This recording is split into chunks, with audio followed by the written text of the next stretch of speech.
What's happening, Mad Squad? It's Joe, aka Mad Joe FC. So these have actually been out for almost a week now, I think.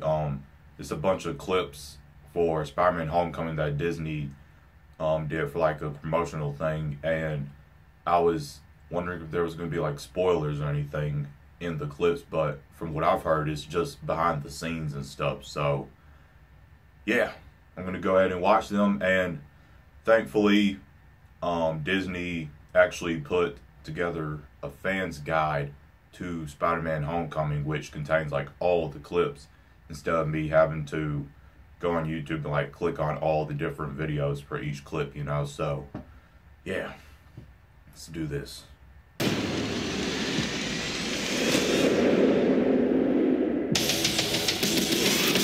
was just crazy. He was just like, and you were like, I gotta go. Hey, where are you going? What are you hiding, Peter? I'm just kidding, I don't care. Bye. Reimagining Spider-Man with Tom Holland in Civil War was almost like a homecoming and kind of a big aha. Don't do anything stupid, all right? Yeah. He's just the man for the Spider-Man movie. It's so cool to make a new Spider-Man in this MCU, something we haven't seen before. You're the Spider-Man. No, I'm not. I'm not. This is just a costume. This is... You're on the ceiling. On the roof!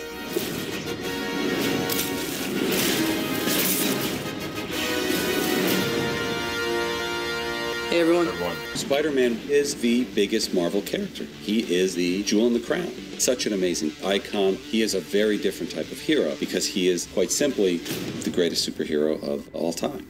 Wait a minute. You want the Bold real statement. Avengers? Peter Parker is one of the most beloved and powerful superheroes of the MCU. Not bad. Good shot, buddy. Oh, Mr. Parker. Hey, I'm Peter. It's about time we met. When I started first reading the comics, you know, when I was 13, 14, 15, 16, younger, but particularly in that sweet spot, I was like, oh, this is me. When Steve Ditko and Stan Lee brought him to life in the early 60s, he was such a great contrast to all the other Marvel heroes. The comics were so amazing, having this shared universe where anybody could show up in anybody else's books. And it's been almost 10 years since we introduced the Marvel Cinematic Universe. We will meet Spider-Man for the first time being a part of that world. He was a modern-day high school kid in New York City who ended up accidentally getting extraordinary abilities. Oh, that was awesome. Most people know who Spider-Man is, and he's probably the Marvel hero with the most name recognition. I've always had an affinity for the character, and seeing it depicted on film as it was in the books, that's an exciting take on it than I've seen before. Action! I love that it's about a teenager. He's got this awesome energy. It's going to be really magical. I've always sympathized with Peter Parker because he's a science nerd, and I was a science nerd in high school. Now imagine if you were Spider-Man and you could do all this amazing stuff. You would spend every moment of your day trying to maximize the amount of time you get to be Spider-Man because it would be the best feeling in the world. Okay. One of the coolest things about this movie is that we've seen the God, we've seen the soldier, we've seen the billionaire. Now it's time to see the kid and see what he can do. Peter, you still with us? Yeah. You got hard, kid. Where you from? Queens. Brooklyn. Spider-Man and Peter Parker are two very different characters, but one of the important things is making sure that little parts of each bleed into each other. We've always trying to find little moments where Spider-Man can be seen in Peter Parker, when we can see Peter Parker through the mask. Woo! And we really get to explore a kid having fun. What's up, everybody? Tom is enthusiastic and bright and gifted and a very physically talented guy. It's just the right combination of elements that were required to really make an exciting new play of this. So, to become an Avenger, are there like trials or an interview? Just don't do anything I would do. And definitely don't do anything I wouldn't do. There's a little gray area in there, and that's where you operate. Oh. All right? It's not a hug. I'm just grabbing the door for you. All right, kid. Good luck out there. Tom's playing an age of Spider-Man that we haven't seen on film before, but definitely harkens back to what's in the books. Ultimate Spider-Man is the closest to what John has created. I think that version of Peter Parker in that story arc is very similar. And I think just in the artwork and how they sort of modernize that character is a real influence for us for what we've been creating here. The big secret ingredient is John Watts, because he comes from where Peter Parker comes from. I really, really remember what it was like to be 15, 16, 17, and everything is an 11. Talking to a girl is just as stressful as trying to get into college, which is just as stressful as taking down a supervillain. I know school sucks. I know you want to save the world, but you're not ready yet. I'm good. Putting Spider-Man in the MCU is the best thing in the world for me as a storyteller. Now we can just have fun with, I think, what makes Spider-Man unique. He's very powerful, and that he has a secret identity.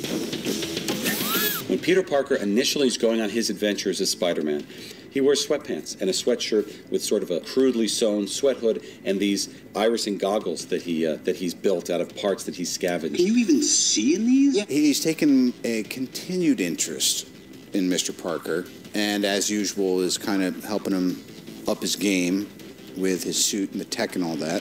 And that's where we see for the first time what I think is going to be the most iconic version of the Spider-Man outfit that anybody's ever seen. Good evening, Peter. Hello? Tony Stark built this costume for him. Excuse me, actually, that's top secret. You can't film that. Security! The idea that the Spider-Man suit could be Stark Tech really just opened up the door to a lot of really great stuff. How'd you find me? Did you put a tracker in my suit or something? I put everything in your suit, including this heater. Whoa. There's even a little spider drone. Has that been there the whole time? That's awesome. The suit is one of the coolest things that has ever happened to me in my whole life. Wearing that suit for the first time was just a dream come true. And still to this day, can't really believe that it's happened. Can I try the suit on? This is awesome. If you like Spider-Man kicking butt in Civil War, the very beginning of Spider-Man Homecoming will give you his side of the story surrounding that event. For all the fans out there, you're going to get Peter's background story leading up to and continuing after the battle. So the vlogs will be and it's in all the straight from footage on his phone. Movie. We pick up right after the battle with the Avengers, where I must face my biggest, darkest, craziest challenge yet. The Vulture? No, high school. Ah. This film is an origin story in that we see how Spider-Man begins to become the icon and the legend that we all know as Spider-Man. I just gotta do this on my own. But we come at it in a different way. He's been Spider-Man for at least 6 months when we meet him. You're that Spider Guy on YouTube, right? Call me Is Spider-Man. Okay, Spider-Man. Don't flip. Yeah! We don't do the spider bite. We don't do the death of Uncle Ben. We've seen that before. I know you sneak out of this house every night. That's not fine. There's a whole new way of telling his story. This Peter is on the periphery of the world that Tony Stark lives in. I'm sick of him treating me like a kid all the time. But you are a kid. Being Spider-Man in a world where the Avengers exist means that we don't have to spend any time explaining that, which means we can just get right into the fun of it. Telling this story from Peter's perspective, so the audience is feeling and seeing and experiencing everything with Peter as it's happening. I get to keep the suit? This does not mean you're an Avenger, in case you were wondering. At the beginning of the movie, Peter loves being Spider-Man, but he doesn't love being Peter Parker. Peter Parker sort of represents everything that he was, which to him is just a weird, outsidery, science-y nerd dork. And now he has this whole new future life ahead of him being a superhero. Can you summon an army of spiders? But what he hasn't done is come to terms with who Peter Parker is, which is a core of every coming-of-age story is finding out who you really are. This is my chance to prove myself. The whole movie, Peter's trying to prove himself to Tony, to prove to him that he is ready to be an Avenger. He is old enough to take on bigger tasks. And in doing so, Spider-Man stumbles across these high-tech weapons that have been left behind from any Avengers disasters. Listen, Peter, there are people who handle this sort of thing. One of the interesting things about the fight sequences and the tone of the movie is that even though these fight scenes are incredibly scary, they're also lighthearted and funny. What's with the costume? There is sort of a core Spider-Man truth that we're trying to get to. That if you strip away all of the Spider-Man side of it, it should still be a really great, moving, funny, emotional coming-of-age story. The whole cast, when we're all together, it's been such a delight. Since day one, Jacob and I hit it off immediately.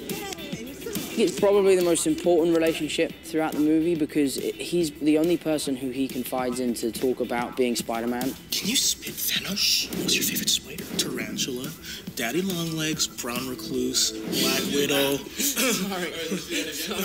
So I almost see Ned as a sort of shrink, you know, someone he could just really let out to.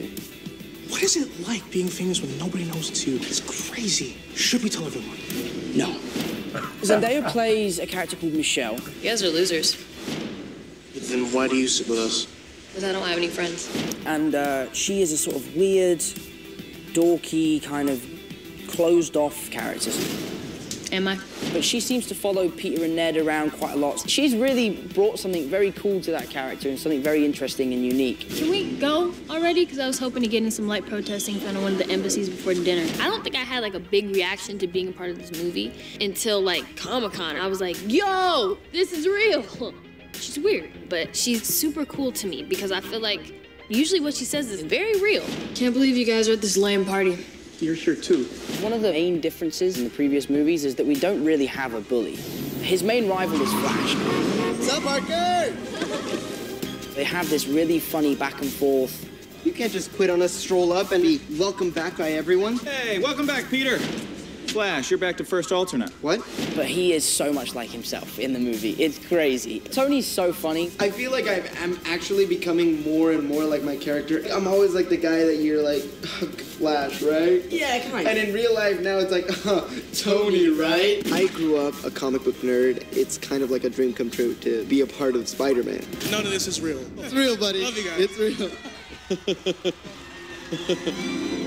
Peter's love interest in this movie is Liz. Liz can do top. He's madly in love with her. She's the best looking girl in school. He doesn't think that he can win her over, but just by being himself. It's just Spider-Man. Oh my God, she's crushing on Spider-Man. No way. Peter knows Spider-Man.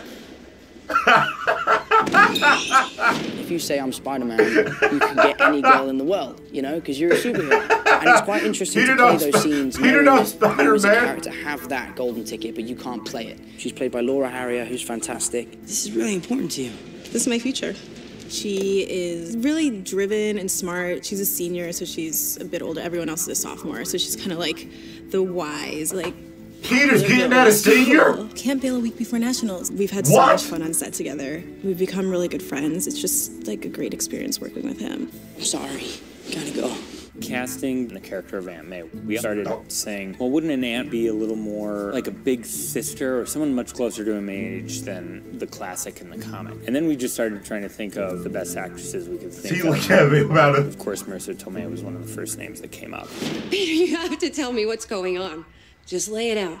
Marissa Tomei. It just seems like she would be Peter Parker's aunt. Like, even our writers, when they were first pitching their take on it, they were like, think Marissa Tomei. Not a fan of that Tony Stark. So everyone was like, yeah, great. That's nice of him. She brings just so much life to the character. We have such a good time on set with each other. Hope you got a few good licks in. Yeah, I got quite a few in, actually. His friend is huge. Like, huge. Okay, tough guy. The big brother relationship is between Happy Hogan and Peter. Happy's kind of your point guy on this. Don't stress him out. Young Peter Parker, on behalf of Tony Stark, being vetted for membership in the Avengers. One of the great tropes of coming-of-age stories is the older sibling who's always there giving you a hard time. Happy Hogan plays that role. What's that? What are you wearing? It's my suit. I really like coming back in this capacity of a guy who's sort of the next generation looking after the new guy. Being back with Tom Holland and Jon Favreau was just crazy. And it reminded me of that kind of first Iron Man experience. John rang me up, was like, Robert's gonna do it. I was like, that's amazing. I thought it would take like a huge amount of persuading. They were like, nope, we rang him up, we asked him, he said yes. He loved being here. He was like a happy little kid on set. I'm going to pretend you didn't say that. It's a straightforward Spider-Man movie. There's always opportunities for heavy hitters dropping in to kind of support him. I was just trying to be like you. I wanted you to be better.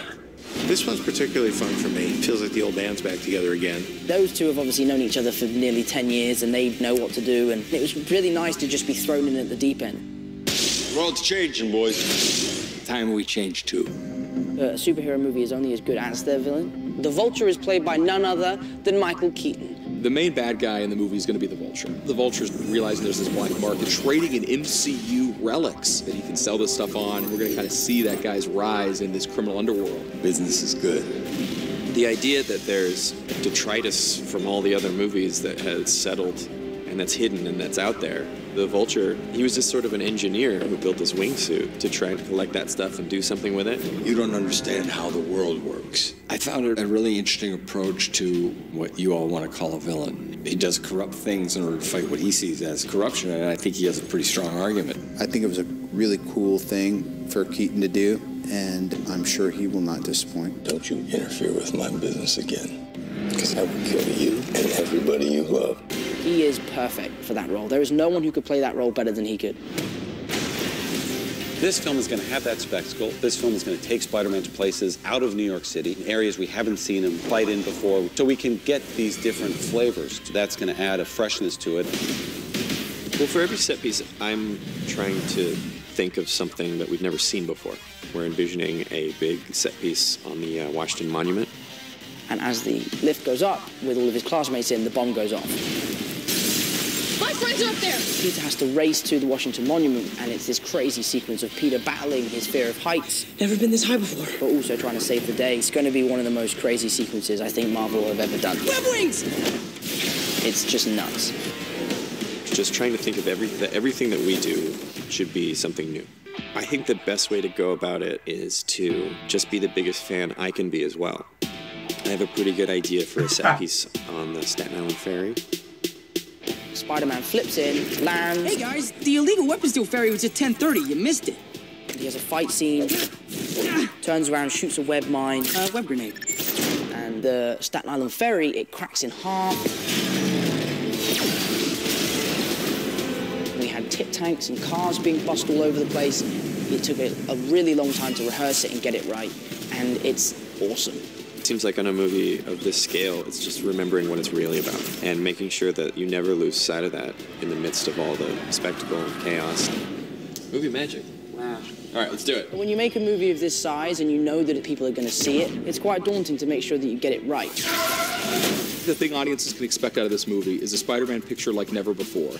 Very unique and a very special movie. It was something really fun to be involved in the Spider-Man franchise. It's unbelievable. The evolution of Spider-Man in the Marvel Universe is the best thing. Marvel keeps an element of surprise. It's going to be good. Do you know him, too? I stole his shield.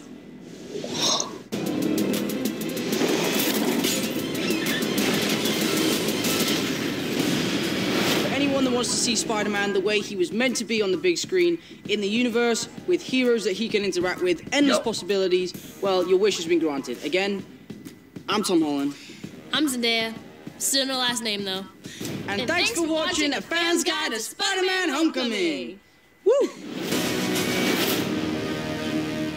Okay, so a lot happened in that video, and there's actually a lot that I want to talk about. So much happened. First, I want to say I was not spoiled.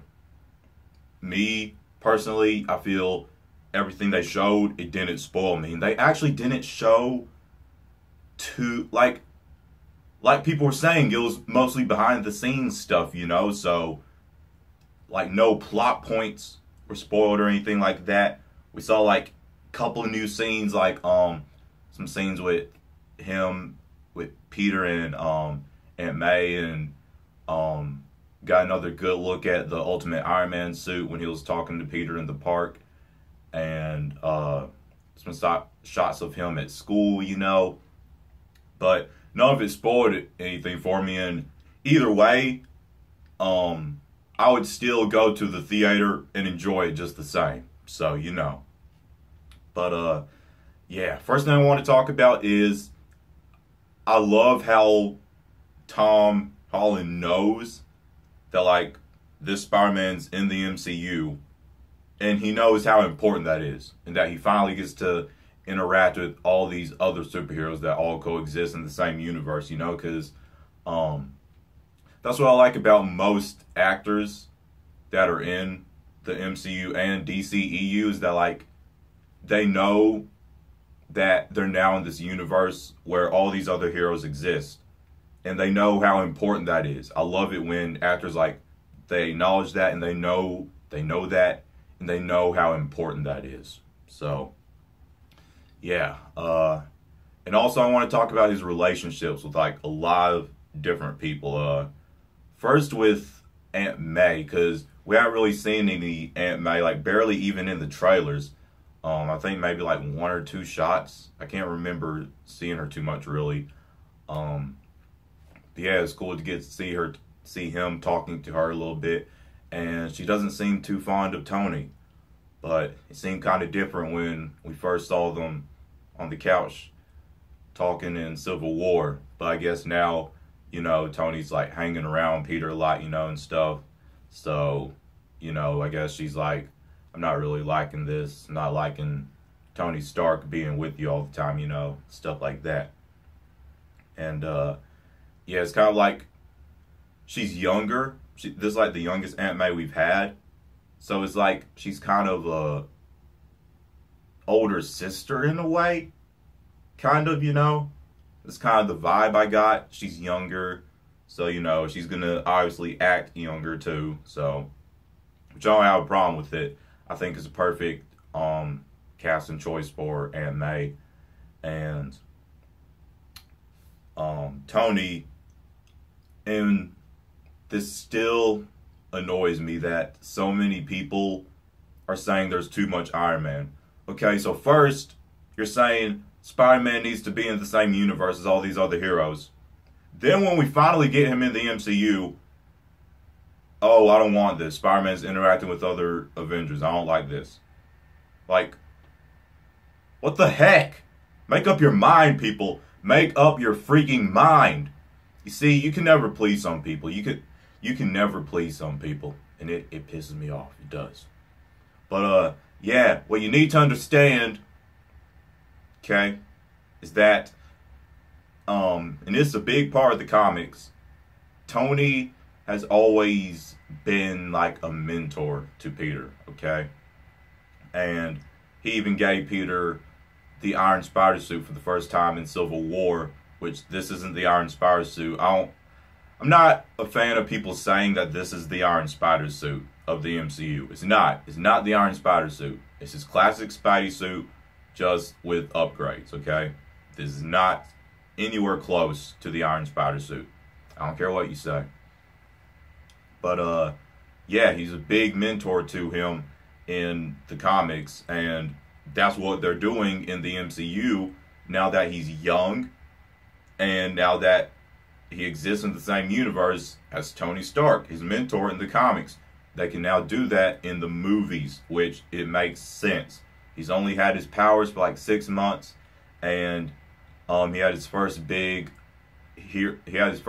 battle with other Avengers. And so it seems like Tony, when he drug him into the airport battle, after that, it's like Tony kind of seeing that Peter wasn't fully ready for that, you know, to take on these big people like, especially Scarlet Witch, you know, and Ant-Man. He turned into Giant Man, you know, gave her that pimp slap, and Tony was worried about him. So he's kind of now looking back over that and seeing like maybe this kid wasn't ready for this. And so he's kind of telling him to stay back and just, you know, be friendly neighborhood Spider-Man, just be local hero, you know. But Peter wants to prove that he could do more than that. So that's when we see the ferry scene and stuff like that. Gets his suit taken away, and then he'll eventually have to prove himself that, you know, he doesn't need the suit to be the man. So, yeah, for everyone saying there's too much Iron Man stuff, 2 things. Well, no, couple things. First, make up your mind. Okay? You don't want to interact with other Avengers now, but you did, like in the past, but now you don't. First, make up your mind. Second, that's a big, important thing that happened in the comics. Okay? So, yeah. But, who else? We got to see more of Ned Leeds, and this actually is the first Spider-Man movie where someone else knows his secret, especially his best friend, you know. Someone he can really trust and say everything to. And so Ned's thinking this is all cool and stuff. like, wow, how does it feel to be famous and nobody knows it but you? And, you know, who else? Flash, and I know a lot of you, even like the people who aren't being spoiled by this and stuff, and you like the fact that Iron Man's in the movie, and you like everything about the movie, and you're a huge fan of comics and the movie and everything, but still some of you don't like the fact that Tony, I can't remember his last name, but him being Flash. Personally, I don't have a problem with him being Flash at all, okay? Thing is, and people are saying this doesn't look like Flash. He looks like he would be shoved in a locker instead of shoving people in lockers. But you don't understand the Flash that they're going for in the MCU. They're going for like more of the, you know, rich kind of snobby, jerky, you know, type Flash, rather than the bully type Flash, you know, who'll punch all your teeth out, you know. That's what they're going for. And he looks the part, like rich, snobby, you know. He was driving up in what looks like a really, really, really fancy car. And he was just like, "What up, Peter?" You know, it's that kind of relationship where he teases on him verbally. He doesn't, you know, get physical. He just teases on him, picks on him, you know. So yeah, I like this direction that they're going with the character versus what we've had, you know, because things in the comics, like I was saying, Tony's like a mentor to him in the comics and stuff, but then again, these movies are based on the comics. It's not a comic, like pages of a comic ripped out and plastered on the big screen. It's not that. It's taking ideas and elements from the comics and implementing them on the big screen. So you can always put your own twist on things. Now everything has to be the exact same as the comics, you know. So personally, I don't have a problem with him being Flash. I don't have a problem with any of the cast. I know a lot of people also have a problem with the girl who's playing, how did I forget her name? I don't know how. Liz, the girl who's playing Liz. A lot of people have a problem with her being Liz. I don't have a problem with her being Liz. I don't see what the problem is. And what I'm more surprised about, because I didn't even know this, is that she's a senior. Peter's a sophomore. He's trying to get with the senior? I respect you that much more, Peter. I respect you that much more. Just for that alone. But yeah, I don't see a problem with it. And it looks like it'll work well. And with Michelle, I'm not sure if she's going to eventually be the love interest or not. Or if she's just going to be a really, really good friend with him throughout the MCU, because she's in the posters. She's been in the posters. Liz isn't in the posters, but Michelle's in the posters. And then in a behind the scenes photo that we got like a long, long time ago, like way back when, there was a photo of Peter and Liz dancing together, and like you can see that Michelle was kind of upset about like far off in the distance. So I don't know if she's eventually going to be the love interest by the end of the movie, or if she's just going to be a really, really good friend throughout the MCU, and that's why she was in the posters and stuff. I'm not exactly sure how that's going to work out. Who else? I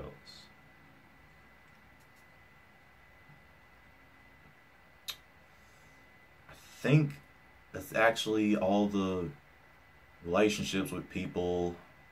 Happy. Like they said, it really feels like Happy is going to be kind of like how Aunt May, it feels more like a older sister type thing. You know, with Happy, it's like an older brother type thing, because, you know, Happy is always with Tony, attending to Tony. So then when he has to attend to Peter, you know, this little kid, it's just like, oh, I got this little kid to deal with, you know. It's like the bigger brother thing. It's that Peter's also pretty much an intern because he's trying to become an Avenger.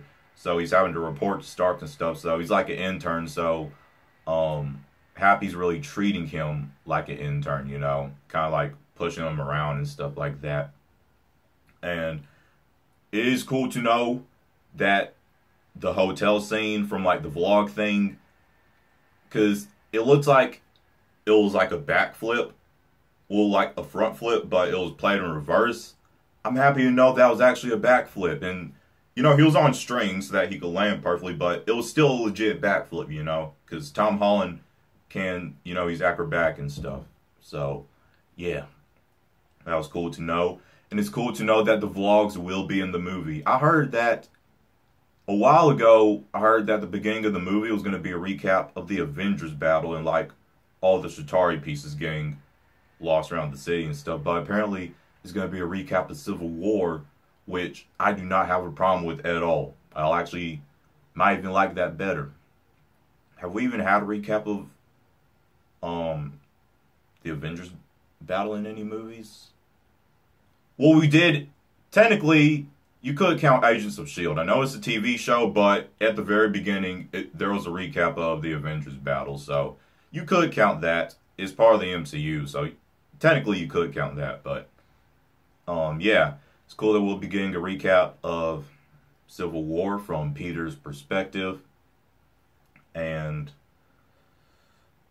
what else? There was a piece of concept art with Vulture, and I'm surprised Disney actually allowed that concept art with him holding the pistol to be in there.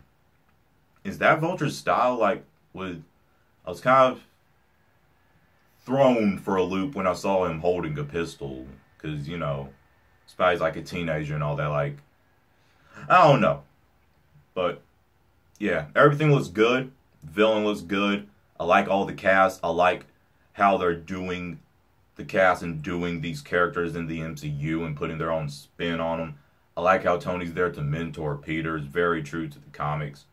I like Happy being there, like kind of the big brother thing, you know. Peter's an intern there, so kind of push him around and stuff, you know. I like the Aunt May vibe, kind of older sister, you know, that kind of feeling, but still his aunt. So she cares about him. Is like, I know you're going out at night. You know, you need to tell me where you're going, what you're doing, that kind of thing. And yeah, I mean, everything looks good. I haven't been spoiled too much. I mean, and I will admit this, okay? As much as I love the MCU and DCEU, you have to admit when something is true. I've not been spoiled visually with things shown. I mean, maybe the fairy scene, because in the first trailer, we didn't know how he was going to pull that together, but then in the second trailer, it showed us how it was going to play out. But like I said, it wasn't a problem for me. I'll enjoy it just the same in the theater, but that could have been saved for the movie. And I will admit that maybe some plot points have been spoiled, but I'm not completely spoiled. Like, I'll still be going into this, you know, enjoying it just the same, you know. So, yeah. And this didn't spoil me, like, at all, really. It was just behind the scenes, you know, and just a couple new shots and stuff. Not too much dialogue said, so, you know, I don't have a problem with it, and I'll enjoy it just the same, because I'm a Marvel fan, I'm an MCU fan, I'm a Spider-Man fan, so I will enjoy it just the same. I think we can testify to that, can't we, Tony? Yeah, Tony Stark impression. I'm not that good at voice impressions. Yeah, Joe. Yeah, see, I'm not that good at voice impressions. But, yeah. So, if you enjoy my reaction, let me know your thoughts. let me know all your thoughts on Spider-Man and stuff so far, Spider-Man Homecoming. Have you been spoiled? Are you going to enjoy the movies as the same? Let me know about the relationships with certain characters and Peter, how you feel about them, you know, stuff like that. So let me know any thoughts you have on this movie. But personally for me, I'm going to go in this, I'm going to enjoy it just the same as any other Marvel film, no matter how much they've shown, you know. It's just my style. Yeah, it's going to be good. If you enjoyed this video, give the like button a thumbs up, share it, and tap subscribe to join the Mad Squad on our journey to 10,000 subscribers. My name's Joe, aka Mad Joe FC. I hope you all have a marvelous day. Mad out.